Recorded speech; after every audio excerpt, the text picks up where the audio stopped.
De nombreux Américains se tournent vers l'adoption à l'étranger pour concrétiser leur vision de la famille. Bien qu'ils aient de bonnes intentions, ils sont guidés par des agences d'adoption internationales pour trouver des enfants qui ont besoin d'un foyer.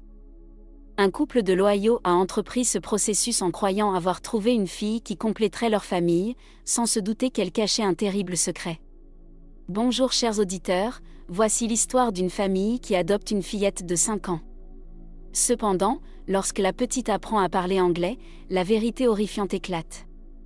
Avant de commencer, n'oubliez pas d'appuyer sur le bouton « J'aime », de vous abonner à notre chaîne et d'activer les notifications pour plus de vidéos étonnantes.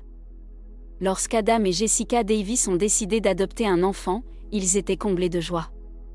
Ils avaient déjà 4 enfants, mais ceux-ci grandissaient. Il était temps d'accueillir un autre enfant dans la famille. Cependant, ils estimaient qu'il n'était pas nécessaire d'avoir un autre enfant biologique alors qu'il y avait tant d'enfants sans foyer. Ils ne souhaitaient pas non plus adopter un bébé.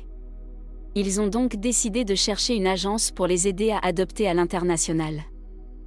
Les Davis ont commencé à collaborer avec une agence basée dans l'Ohio appelée European Adoption Consultant. L'objectif de l'agence était d'offrir aux orphelins l'opportunité de trouver des parents en Amérique. Cette mission semblait noble aux yeux de la famille Davis. Après une courte période, l'agence les a contactés pour leur parler d'une jeune fille qu'ils avaient trouvée. Son nom était Namita et elle avait un besoin désespéré d'un foyer. L'agence a expliqué que le père de Namita était décédé et que sa mère abusive ne voulait rien avoir à faire avec elle. Si elle ne quittait pas l'Ouganda, elle n'aurait aucun avenir. Bien que l'agence ait mentionné des frais de 150 000 $, les Davis ont décidé que l'argent n'avait pas d'importance. Ils considéraient déjà Namita comme un membre de la famille. Ils sont partis en Ouganda pour la chercher, sans se douter que tout n'était pas aussi simple qu'il y paraissait. C'était en 2015. Lorsqu'ils ont rencontré Namita, ils l'ont immédiatement aimée.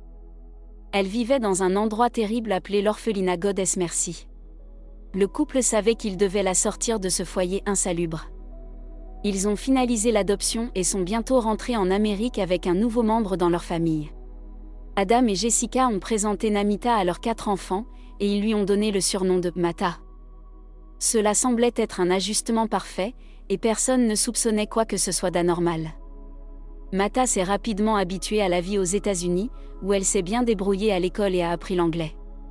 Cependant, à mesure que son anglais s'améliorait, sa capacité à communiquer quelque chose d'important s'est également développée. 1 an plus tard, Mata aimait sa nouvelle famille et Osl avait considérablement amélioré ses compétences en anglais.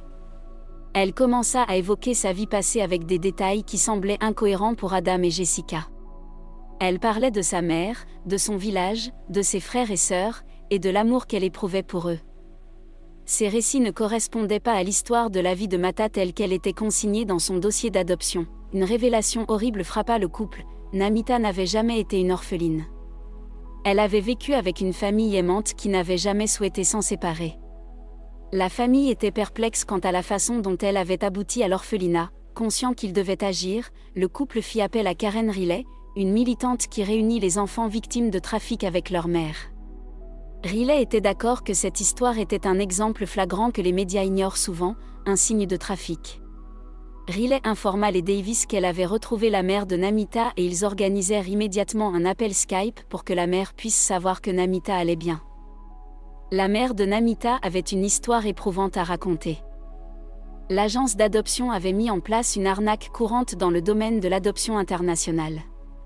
Ils étaient arrivés dans le village de Namita et avaient commencé à proposer de faire correspondre des enfants avec des parrains aux États-Unis qui emmèneraient leurs enfants en Amérique pour y recevoir une éducation.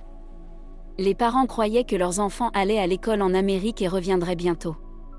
Ils ne savaient pas que l'agence prenait en réalité la garde des enfants et les vendait à des familles peu méfiantes aux États-Unis. Adam et Jessica étaient dévastés car ils aimaient Mata, mais elle appartenait à sa famille. Ils ont pris la décision de ramener Mata auprès de sa famille et ont eu une merveilleuse réunion en Ouganda. Ils étaient ravis de la revoir et reconnaissants envers les Davis d'avoir fait ce qui était juste en la ramenant chez elle. Les consultants européens en adoption avaient fait cela pendant des années, malheureusement la plupart des enfants n'étaient pas rendus à leur foyer.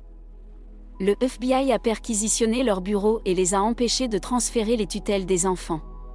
Bien qu'ils aient mis la clé sous la porte, d'autres agences d'adoption néfastes continuent d'arnaquer les gens et de leur voler leurs enfants. La famille Davis a réalisé un miracle en renvoyant Namata chez elle. Ils sont déterminés à travailler avec des défenseurs comme Riley pour réunir davantage de familles et de leurs enfants.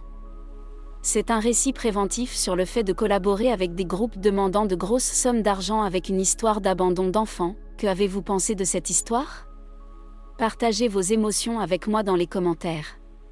Merci d'avoir regardé la vidéo. Si vous l'avez aimée, n'hésitez pas à vous abonner, à aimer et à activer la cloche de notification pour recevoir nos nouvelles vidéos.